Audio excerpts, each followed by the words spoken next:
The entire team at Emsolation want to acknowledge that we are gathered on the traditional lands of the Wurundjeri people. We want to recognise that we are recording and telling our stories on the stolen land of our country's first storytellers. We wish to pay our respects to all Wurundjeri elders and ancestors, and to extend that respect to any First Nations peoples who listen to Emsolation. We recognise Aboriginal and Torres Strait Islander peoples' continued connection to the land and waters of this country, and acknowledge that sovereignty was never ceded. Always was, always will be. You're in Emsolation. I don't even know. What are we doing in the sealed section? I don't even know. Well, why don't we do Agatha and the substance in the sealed section? Okay. And then in the main section, what are we talking about? P. Diddy? P. Diddy, hair extensions. F1? F1, perimenopause. I don't know. I'm not well. And I cannot. And the more, fuck you all for being men.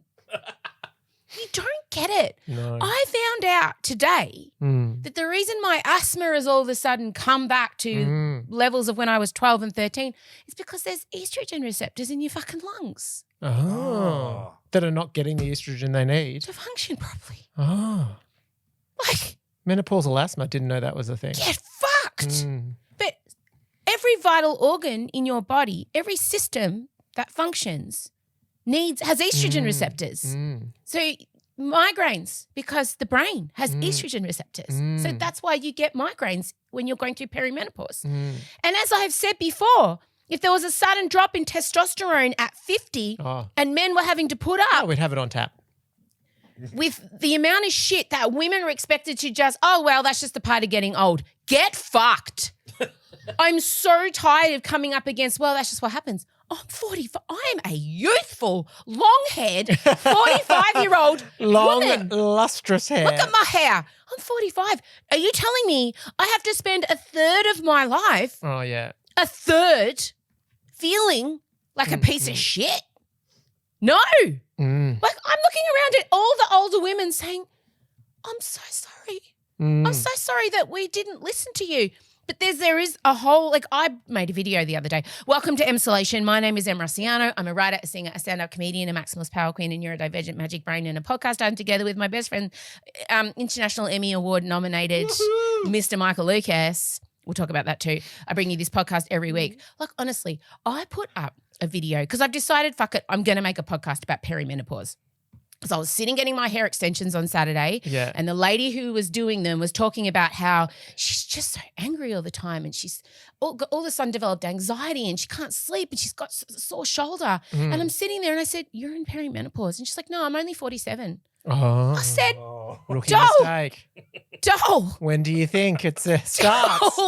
Probably been going for 12 years already. And she's like, no, I'm not. I'm too young. And this is 90% of women who are in their 40s, late 30s, who complain about this to me. And I'm sitting there looking at them and I'll mention perimenopause and it's like I've said, you've got gonorrhea. You've got the vaginal plague. You dirty slut. Yeah, it's like you're saying something because menopause still kind of represents out to pasture. Yeah. Disgusting, dried up autumn leaf fashion. Just crackling. That's how you see the panic settle, and that is the fucking patriarchy because we've been conditioned to believe that once a woman can't reproduce, we lose our value. And that is doubled down on and like totally fucking driven home by the medical system who put the lion's share of research into reproduction and then just, after that, she doesn't really matter. La, la, la. She's on her own. Go and become a witch in the fucking forest, which I will. I've had it. Anyway, how good does my hair look? Amazing. Is there a connection? I just want everyone to know I'm announcing it. Where's my, hang on.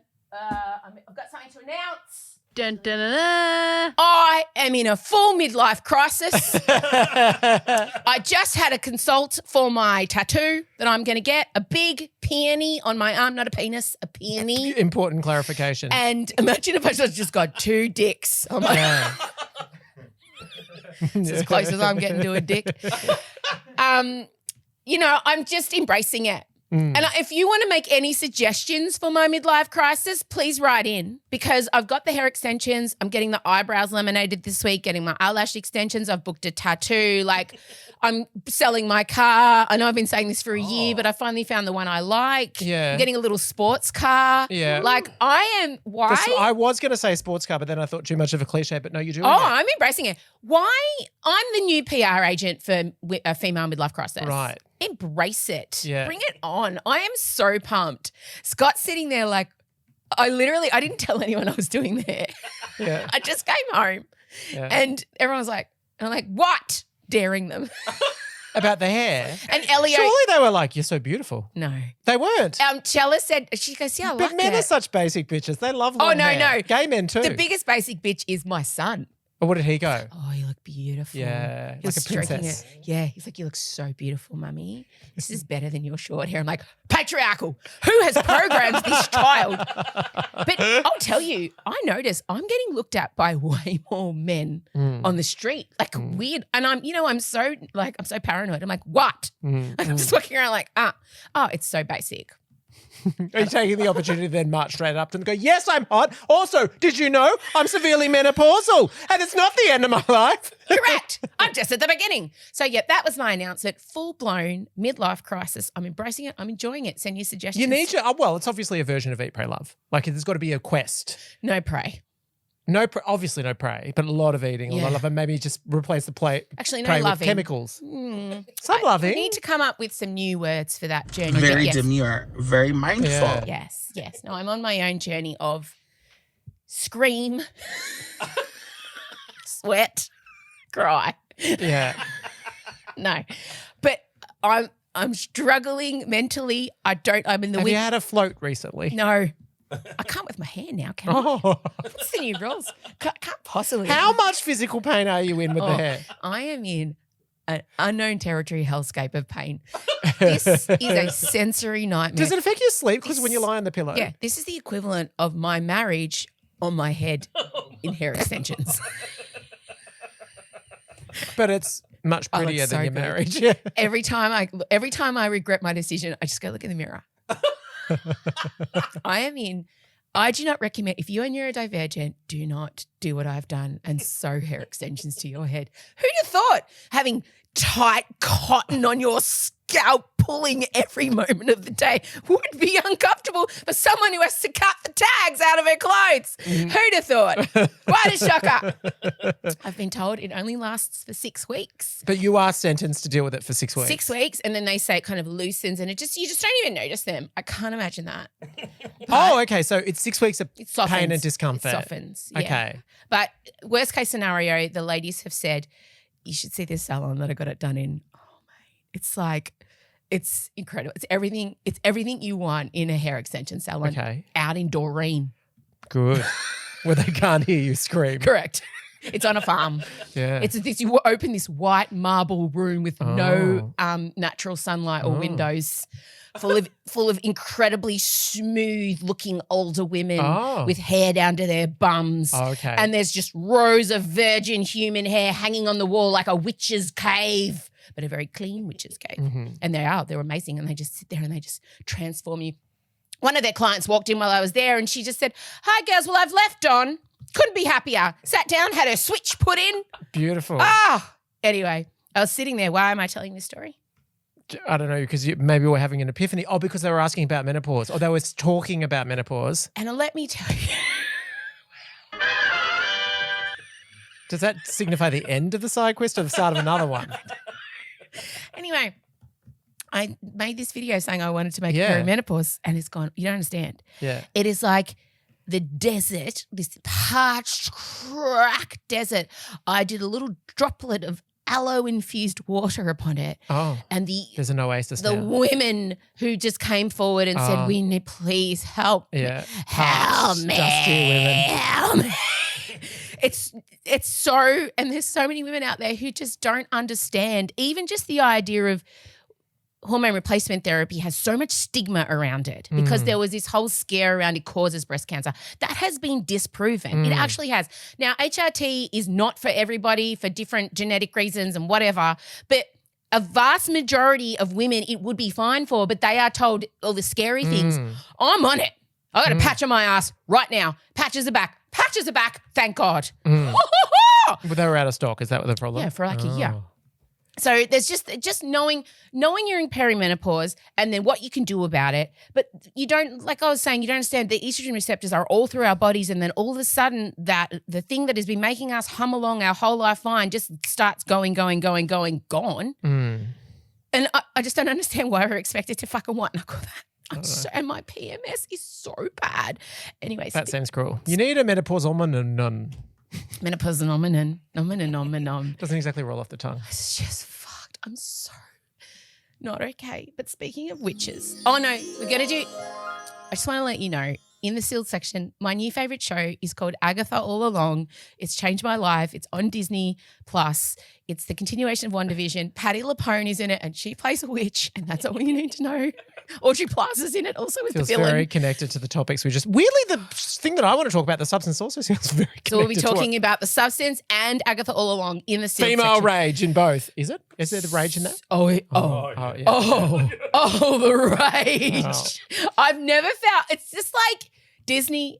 I know there's awful things about Disney, but I've never felt more connected to the Disney universe. Yeah. They're finally transitioning. Finally, Marvel have gone, perimenopause angry women need superheroes. Yes, we fucking do. And they are going to take my money, take all my money. I don't give a shit. Where's my cloak? Where's my cauldron? Yeah. Like, let's go. Yeah. I am going to become a witch.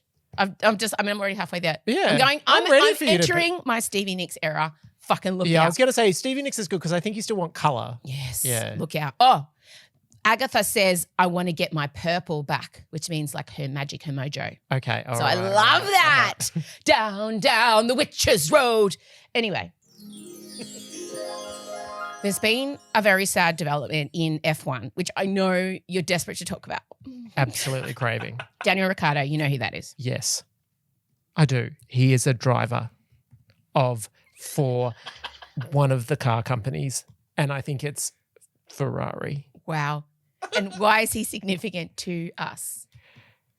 He once dated someone. He's Australian. Oh, it's Australian. Yeah. Anyway, is he Ferrari? Did I get it right? Absolutely not. Oh, He's part of the Red Bull family. Red Bull. Very famously drove. They don't make cars. Well, anyway, sorry. Oh, well, I just don't have the patience to. Sorry. That's okay. You don't need to. Lady explain F1 to you right now. But what I will tell you is he is very lovely. He's got a beautiful smile. Everyone loves him. He's cheeky I saw Italian. him once on the panel. Yeah, he's very on cute. The project with Kylie Minogue, and he flirted with her. It was great. He flirts with everyone. He flirt with a bug on the street. He can't help it. It's just him. And we all love him and he's lovely. But he's had a very he's jumped around teams and he's never really got to the heights. He's like 34 and everyone was kind of hoping that maybe he would make it back up to Red Bull to drive for them because he's been kind of racing in the sub teams. And the Singapore Grand Prix was on the weekend. I saw Kylie was there, in fact. Kylie was there. So was Lenny Kravitz. They hugged. The amount of sexual chemistry. Actually, I don't know that there was a lot. He loves an Australian blonde. Does he? Well, he proposed to Nicole, our Nicole. We found out about it years later. She was stepmother to Zoe Kravitz for a while. Wait a minute. This part of history has completely escaped me. What? Yeah. Well, we didn't really know about it. But post-Tom, when she was at her sort of pinnacle of Oscar-winning, she was very blonde, very skinny and holding Oscars, turns out she was in a long-term relationship with Lenny Kravitz. Shut They your managed mouth. to keep it pretty secret. But there are photos. You can go and look at photos of them. I didn't know that. Yeah, absolutely. I forgot they dated. And Zoe was pretty young at the time, but she said Nicole was like a stepmother to her. Wow. Yeah, which is part of the reason she ended up in Big Little Lies. Ah! I'm so proud. I've contributed to this conversation. You have. It's technically a Grand Prix conversation. Anyway, he was there. Daniel Ricciardo, Singapore Grand Prix was on the weekend. Lando Norris won. McLaren are having a belter this year. Unbelievable. Zach is off his tits about it. If you don't know F1, that will make no sense. If you do, you'll know what I'm talking about. Anyway, Daniel Ricciardo kind of came off he finished driving and he was really teary. Red Bull did like this guard of honor, right? And everyone's Why kind was of he really teary? Was it his because they've kind of forced him through a way of, well done on your career. Oh. He's not really ready. He was kind of hoping he would maybe get a step up to drive again with Max Verstappen in the Red Bull main team next year. But there's a general feeling that they've kind of done him dirty by forcing this to be his last race when he has not said that. He's got more in him. Has not accepted that, has not agreed to that. But there's this interview of him where he gets really choked up and he can't speak and he's like, it's almost like if he leaves the paddock, he's done. Like he knows that's the last time they're going to let him in there. It's almost like it's like a filibuster for F1. Like if he just keeps going and going and going and going, you know, when someone filibusters in the US Senate and they refuse to leave until it felt like he knew that if he relinquished his spot in the paddock at that moment, he will never sit on the grid again. And a lot of F1 fans are shitty that Red Bull have almost forced a retirement on him. How do you feel about it? You're I'm glad. Time to go. Oh. I love Danny Rick, but I am fucking about winning. Cutthroat. It's about winning. You want the best driver out on the track. That's right. We know your thoughts on the Olympics. And there's still the US Grand Prix is in a couple of weeks and like Danny Rick could still just drive the season out, but there is a young driver, Liam Lawson from New Zealand, who they're trying to develop, and I think they're just going to slide him in. So Danny Rick is out of a seat, won't finish off the season. There's a couple of races left. So there's just a general feeling that, you know, the nicest guy in F1, the larrikin, has been forced into a retirement. Any scandals about him ever or no? No, he's really lovely. Yeah. He was with his high school sweetheart for like 18 years and then broke up with her and just dated a few people after that. But he's from Western Australia. He's just a larrikin. Snuck about bloke. Yeah. So that's the F1 drama. I mean, thank you for your service, Danny Rick, but he's fine. He'll move on to so much endorsement sponsorship. He'll be like he's a great presenter. He'll commentate. He'll still be a part of it. So well done, babes, but get off the pot. Okay. Oh, God. P. Diddy. Look, we're not going to go. Well, you could never return. I feel like you're just over a chasm and you need to stay tethered to something, otherwise we'll just hear a distant scream as you hurl back Reddit threads. How long have I been on this though? Oh, it's. I feel like it's all this year. You began in the dark corners of the darkest message boards and threads and everything like that, foretelling impending doom. Yeah. So much impending doom. And we should just say the consequences of this are only just now beginning to reveal themselves. Just. We're getting little cracks at what will happen. But I went down deep on this, especially when our lady Beyonce's name started being mentioned. Right. And tangentially, we have to say.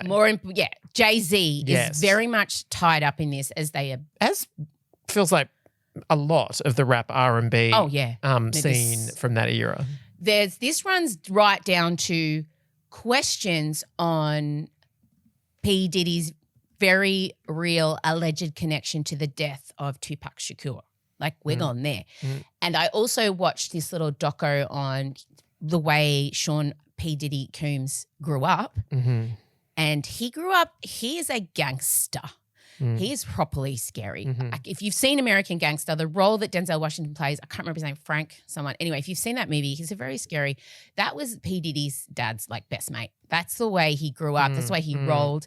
So there's before Sean even kind of started in the game, he already had a reputation of being a proper gangster. Like, you know, not a just for camera with all the stuff that was very big. But I started looking at all these, like, there's a lot of hip hop historians, you know, who look at the landscape of how things were shaped and the conversations we were having and the lyrics that were being sung. And one woman in particular was looking at the way he specifically shaped hip hop and rap and R&B and the way he kind of ingratiated himself right in the middle.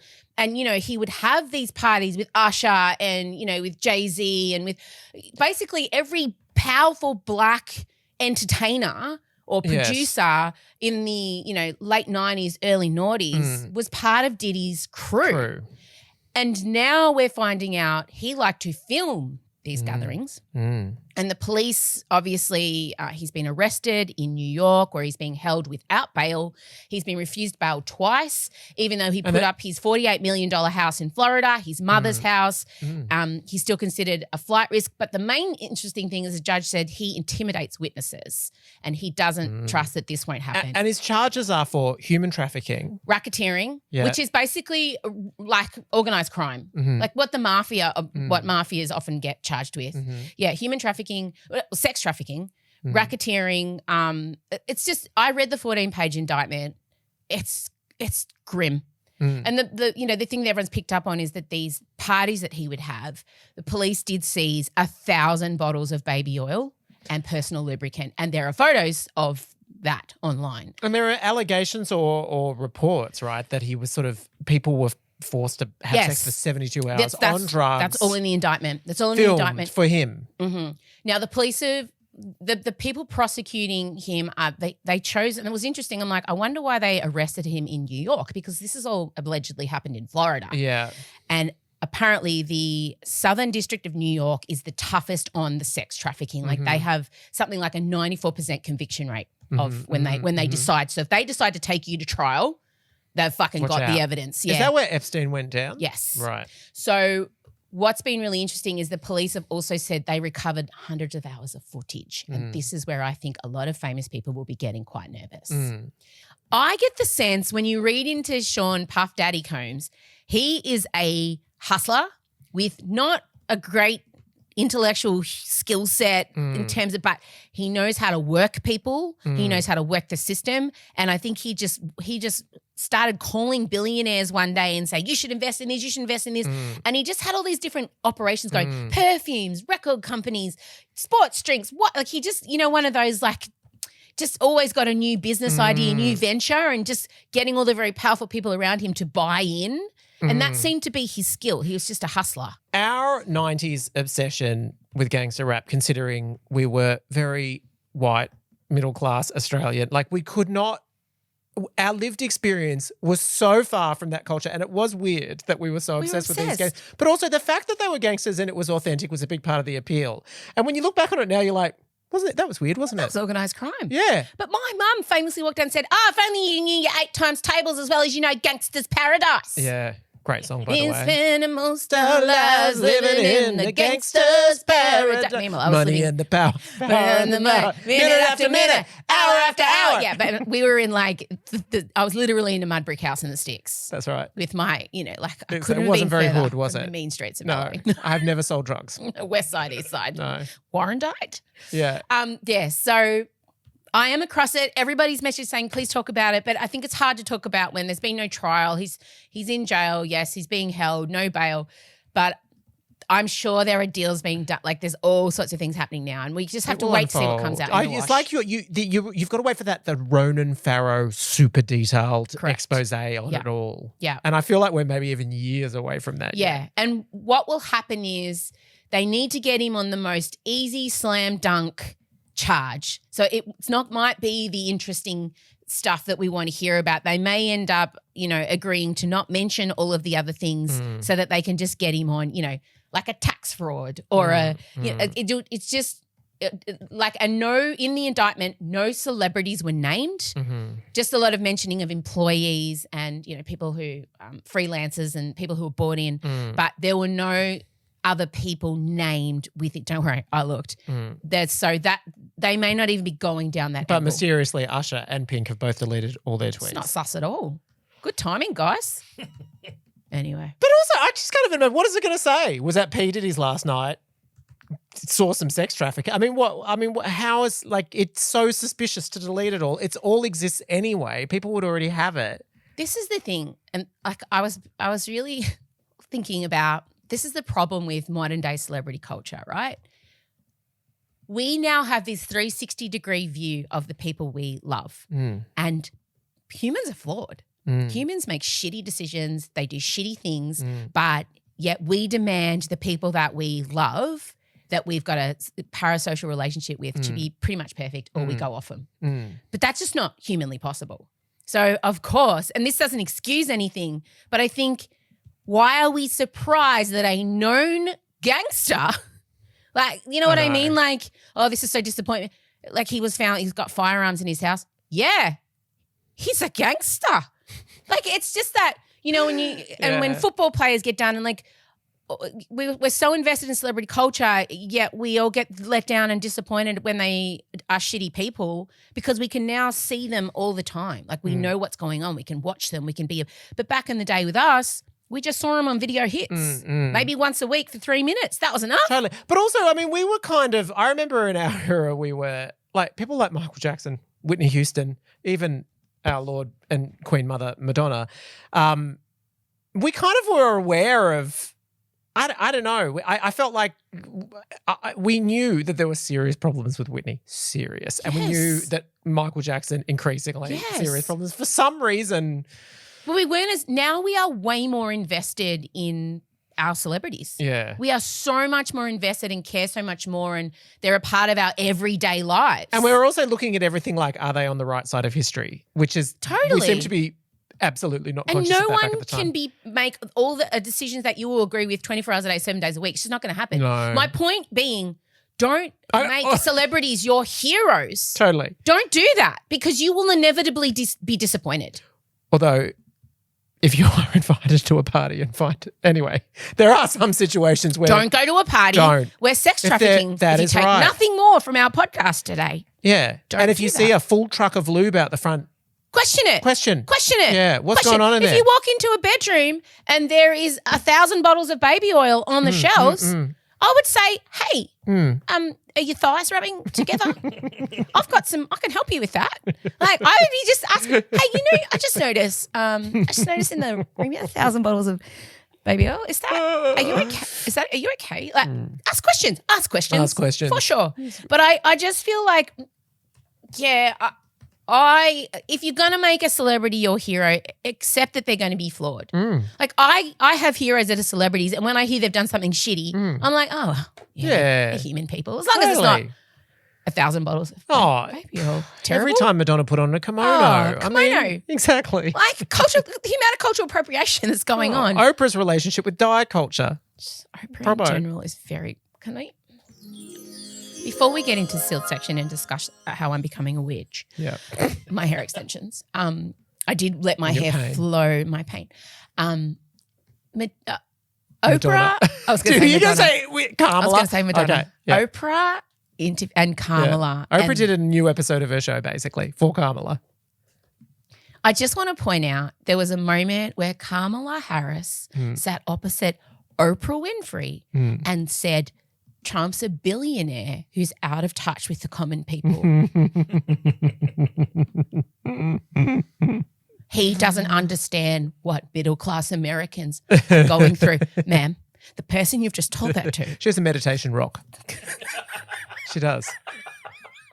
Ma'am, I don't know that Oprah's that in touch with middle America either. As soon as that happens, I was set off. And also, with all due respect, why do we care what Bryan Cranston thinks? Why was he there giving his endorsement? Who at the team? Obviously, someone at Team Harris is probably her husband, big Breaking Bad fan. Like, what? When they announced him, I'm like, sir, you're breathing the same air as what? Who? Oprah? Sure, Bryan Cranston, the dad from fucking Malcolm in the Middle. Well, it was especially weird because she had, for example, like victims of gun violence and families of people who died because of lack of access to abortion. Breaking Bad. Yeah, and then guy from Breaking Bad. And then J-Lo going. Oh, and Meryl trying to see on the Zoom. Yeah, Meryl trying to see. Who else did they have? Julia Roberts. I mean, again, with all due respect, where was George? Hashtag not relatable. Where was George? Where was Clooney. Mal? I feel like George has a thing that, like, I impacted this presidential race quite a bit. Maybe I'll just sit now. Oh. I thought the selection of celebrities was weird. It felt like, again, it was an elder millennial's revenge on Kamala. Because all of the people there weren't young ones. All the people they picked, my daughters would be hard pressed to name. Really? Yeah. Wow. Honestly. Yeah. Although they certainly know J-Lo. There was no young. Yeah. There was no young people. Where are the youth? I don't know. And so many white people. Oh, yeah. Chris Rock was there again. Cool. I really do feel like Beyonce is coming. I do. I don't. You don't think so? Beyonce's got a lot on. You think P. Diddy situation is going to make it hard? I think Beyonce's just keeping it real low, selling her whiskey. Beyonce. Anyway, I just want to say. Beyonce's selling a lot at the moment. Sure. And now, every single time I click on the thing and I see her, she's selling me something else. Well, she might. And I've already given her, she might need the money, is that what you're saying? She might need the legal defense. I just want to say, if you want to go and maybe do a search and see how she's quietly separated all her assets from somebody. And I just think maybe she's saving got the hair it for a extensions. rainy They've really day. given you a language that you didn't have before. I just feel like maybe she needs to just get the bag while she can. I had to explain what get the bag means to my daughters over the weekend. It was the highlight of my parenting life. I just had a real problem with the Kamala Oprah sit down. And there was one where Kamala was like, oh God, the words. There's so many words. And I get to the point where I'm just like, Americans, we're patriotic. We love our country. We're proud. And we just need to get back to that. Like we just need to. And Oprah was sitting there, and I don't know how she managed to keep her face the way she did, but it was just like, Oprah was just like, come on, bitch, get to the point. Come on. It was 100% live, which is fascinating. Well, that was wild. But it was nauseating, and like it was not good. It wouldn't have made me vote. It would have, in fact, made me go and seek out Jill, to be honest. And interesting to know, Pennsylvania is on a knife's edge. Pennsylvania or Pittsburgh? I always get the P's. It's just on with the fracking. Pennsylvania. And Jill's actually polling almost 2% there. So she's pulling votes from Kamala. Like and that's the state that everyone's saying is going to come down to. And Joe won it because he's from there. Yeah. So Kamala has to. But it's weird though. At the moment, we've entered that territory where every day you get such conflicting polls that you just can't. Yeah. There was another one where she was 5 points ahead and you just head spun. And then there was one where he's winning Arizona by 5 points. And then another one where it was completely even. But everyone says it's going to come down to one state, which is nuts. It's the stupidest system. And it's so the most popular candidate does not win. I know the Australian Electoral Commission is not a sexy topic, but thank God. Thank fuck. No. We have it. Because we used to do all of that shit here. Joe Bjelke-Petersen. I know. And over in South Australia, they used to gerrymander like crazy. But now we've got the Electoral Commission and it is as fair as it can be. John Howard still lost to Kim Beazley in terms of popular vote, but barely. But the thing, all you need to know if you want to be really basic bitch about it is in Australia, you cannot be the Prime Minister if you have not governed somewhere else. Oh, that's right. In America, I know, it's wild. Any fucking person. It's wild. Trump had no political experience and became the president. Can you let that sink in? No, didn't even study it at uni. Did nary a debate class. Hey? No, he was governor. He was governor of California. No, he even had some. Yes, yeah, I know. He's even unprecedented. Reagan. Yeah, yes. He was unprecedented, and that shit was allowed to happen. Well, stay tuned for Oprah 2028. Oh God. Anyway, I don't even remember what we just spoke about. I'm so sweaty. Yeah. Thank you for listening. I don't even know if any of that is usable. But your hair has looked great. If you're watching this on YouTube, appreciate. Yes. I'm looking at it very close. To me, it just looked like it's total length straight from the top. It's very seamless. Thank you so much. It's got beautiful curl as well. I know. Well, the girl who lent me her hair had naturally curly hair. Who lent you her hair? Well, the girl whose hair this is. It's not like you're giving it back though, are you? Well, if she wants it back, I'm sure. Okay. She wrote me a nice letter.